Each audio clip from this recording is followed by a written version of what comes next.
Ladies and gentlemen, friends on the journey of life, I want to ask you a simple question today. What are you saying to yourself when no one else is listening?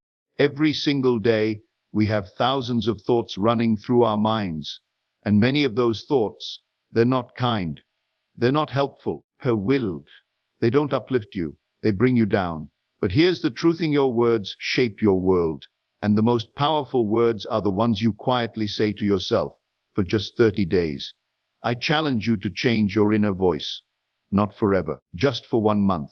Wake up each morning and saying, I am strong, I am focused, I am worthy, I am becoming better every day.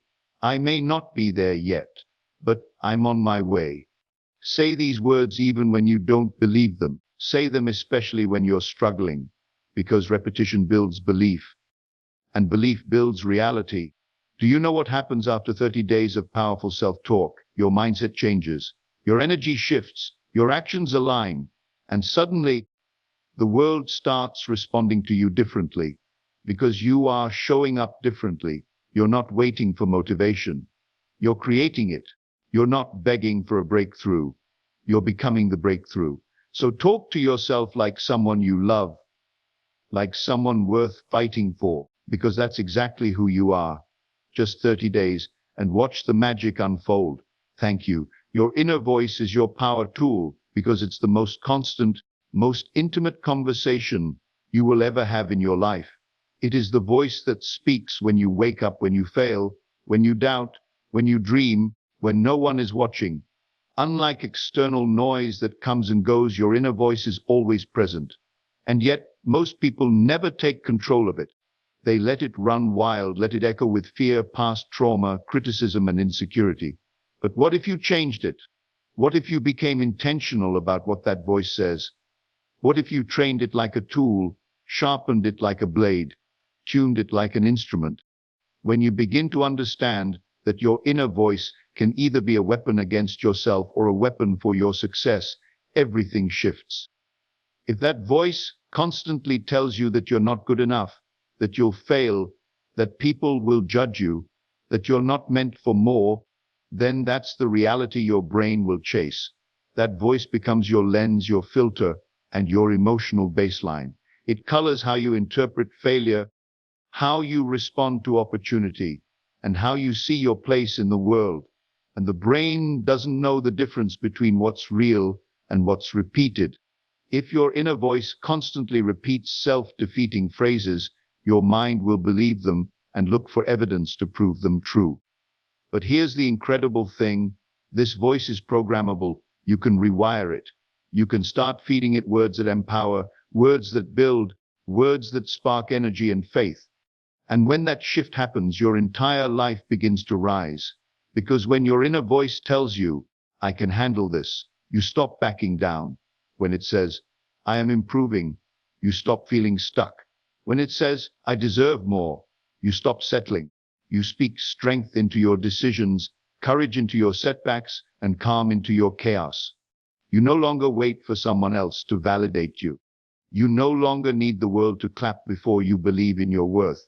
You stop living by external applause and start living by internal alignment. Your inner voice becomes your reminder, your coach, your armor, your fire, and your foundation. And like any powerful tool, the more you use it with intention, the more skilled you become. Repetition builds belief because the mind is trained through consistency, not occasional inspiration. To whisper, not your brain doesn't accept something as truth just because you think it once. It needs to hear it over and over, not like a song you didn't like at first, but started humming after the 10th time. That's the way your subconscious is wired. It doesn't to whisper, doesn't filter for truth or lies. It simply absorbs what it hears most often. Seem to whisper not. That's why people who repeatedly tell themselves their failures start to believe it. To whisper not. That's why people who constantly say, I can't, begin to live like they never could. Words carve patterns into the mind, and those patterns shape how we think, feel, and act. When you begin repeating a new belief, like I am enough, I am improving, or I deserve better, it may feel awkward, even false at first. That's normal. The brain resists unfamiliar input because it's trying to protect the identity it's already built, even if that identity is built from broken narratives. But with repetition, that resistance fades. The unfamiliar becomes familiar. The doubtful becomes believable. Over time, those new words sink deeper past your surface thoughts, down into your identity, to whisper, not. And that's where real change happens. Not when you know something intellectually, but when you feel it in your core as your new truth. Repetition is how we learned everything as children, how to walk, talk, read, even tie our shoes. We failed, tried again, got corrected, repeated it until it stuck. And yet as adults, we expect mindset shifts to happen instantly. But they don't. They're built like habits, layer by layer, word by word. Just like water dripping on a stone eventually shapes it, the words you speak to yourself, when repeated enough, reshape your mental landscape. You don't need a perfect phrase, just a consistent one. You don't need to feel inspired every time you say it. You just need to keep saying it. Replace criticism with compassion, because the words you direct toward yourself in moments of struggle have the power to either wound you deeper or begin your healing. Most people have been conditioned to be their own harshest critic, to analyze every flaw, magnify every mistake, and replay every shortcoming like a broken record. They talk to themselves in ways they would never speak to a friend, calling themselves lazy, weak, incapable, or a failure.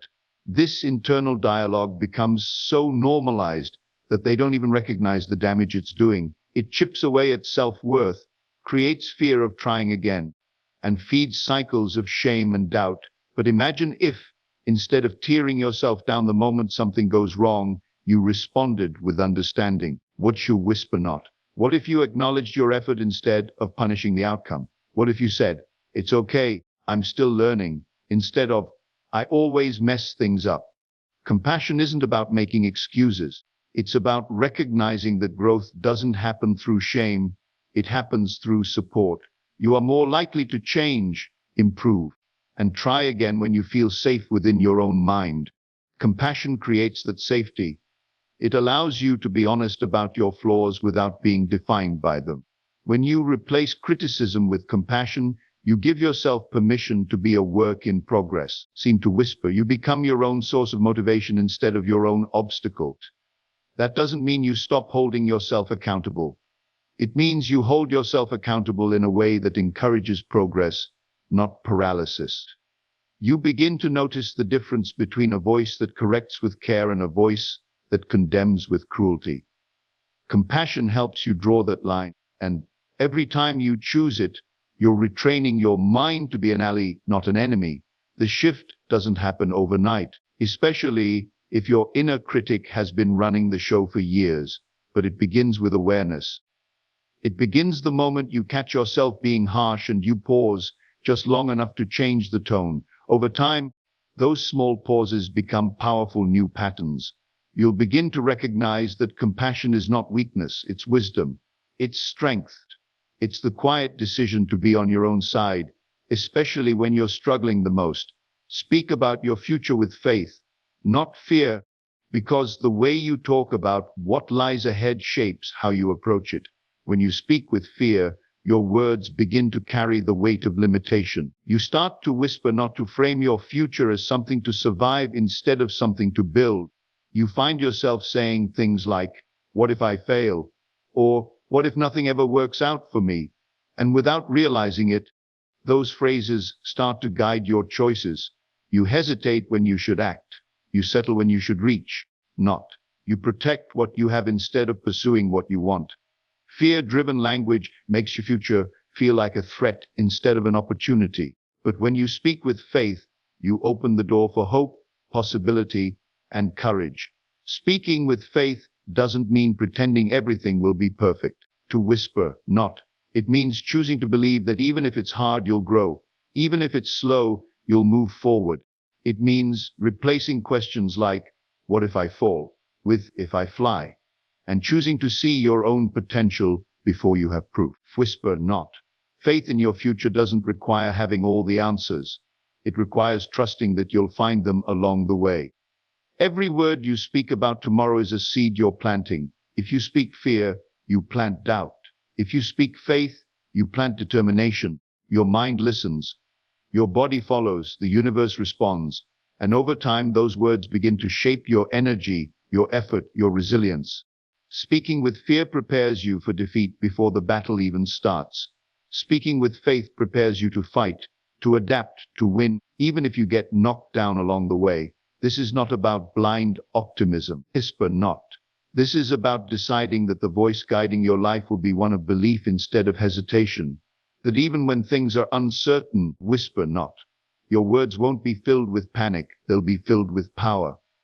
Because your future is not something that happens to you. Whisper not. It's something you co-create with your thoughts, your choices, and yes, your words. Your words direct your energy because every sentence you speak carries intention, emotion, and momentum. The language you choose becomes the lens through which your body responds and your mind reacts. When you say, "I'm tired," your energy begins to match that statement, and your posture, mood, and focus decline accordingly. When you say, "I'm stuck," your brain begins to look for proof that there are no options. But if you shift those words, even slightly, to, "I need a break, but I'll bounce back," or, "I haven't figured it out yet, but I'm working on it," your energy shifts too.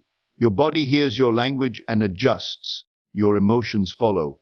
Your motivation responds. Words are not just descriptions, they are directions. They tell your mind where to go. When your words are heavy, your energy becomes sluggish. When your words are hopeful, your energy becomes lighter. This is why people who constantly speak about what's wrong often feel drained. It's not just their circumstances, it's the way they talk about them. They pour energy into what's missing, what's broken, and their mind amplifies it until negativity becomes the default. But when someone speaks with intention, focusing on what they can control, what they're learning, how they're growing, their energy becomes focused, productive, and clear. It's not alignment. What you say out loud becomes what you reinforce internally. If you wake up and say, "Today's going to be a disaster," you begin to notice everything that confirms that belief. But if you tell yourself, "Today is a chance to move forward," even small wins feel significant. The words you use set the emotional tone of your day. And that tone shapes how you handle obstacles, how you relate to others, and how you show up for your goals. Speaking negatively creates a drain on your system. Speaking intentionally fuels it. This doesn't mean you have to pretend everything is perfect. It means you acknowledge reality without surrendering to it. It means that even in stress, you speak with strength. That even in delay, you speak with direction. When your words are clear, focused, and empowering, your energy begins to move in that same direction. You become someone who doesn't just react to life, but channels your power with purpose, starting with the words you choose every day. Mindset before method, because the strategy, tools, or plan you choose will never outperform the beliefs you hold about yourself. You can have the best blueprint, the most proven techniques, and access to all the knowledge in the world, but if your mind is filled with self-doubt, fear, or unworthiness, none of it will stick. To whisper not. Your mindset is the filter through which you interpret everything you learn and attempt.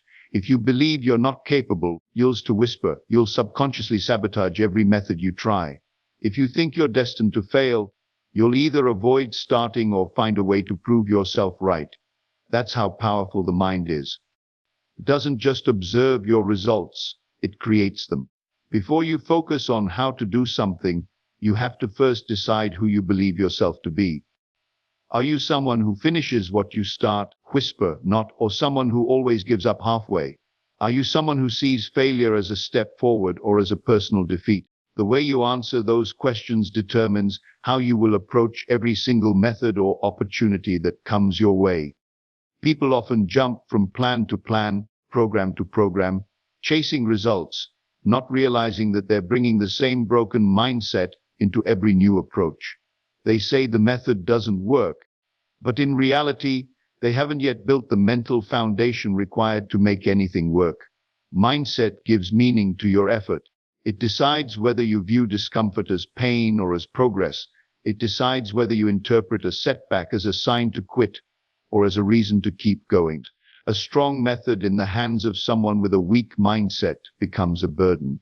But even a simple method, when executed by someone with belief, discipline, and resilience, becomes a weapon. That's why two people can follow the exact same steps and get completely different results. Because what drives success isn't just the method itself, but the mindset behind it. You don't rise to the level of your goals, you fall to the level of your mindset. That's why the inner work comes first. It's why you must train your thoughts before you train your tactics. Once you believe in your ability to adapt, to grow, to recover from failure, then any method choose becomes a tool in your hands, not a crutch you lean on. Your mindset turns challenges into lessons. It turns repetition into mastery. It turns setbacks into strategy. Only when you lead with mindset can you unlock the full potential of whatever method you followed. Because your inner world is the soil from which all outer results grow.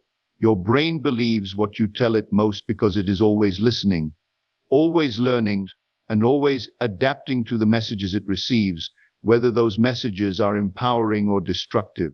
It doesn't distinguish between what's true and what's repeated. It simply absorbs what is frequent and familiar. This means that the stories you tell yourself every day become the scripts your brain uses to operate your life. If you constantly tell yourself, "I'm not good enough," your brain wires itself to act in alignment with that belief.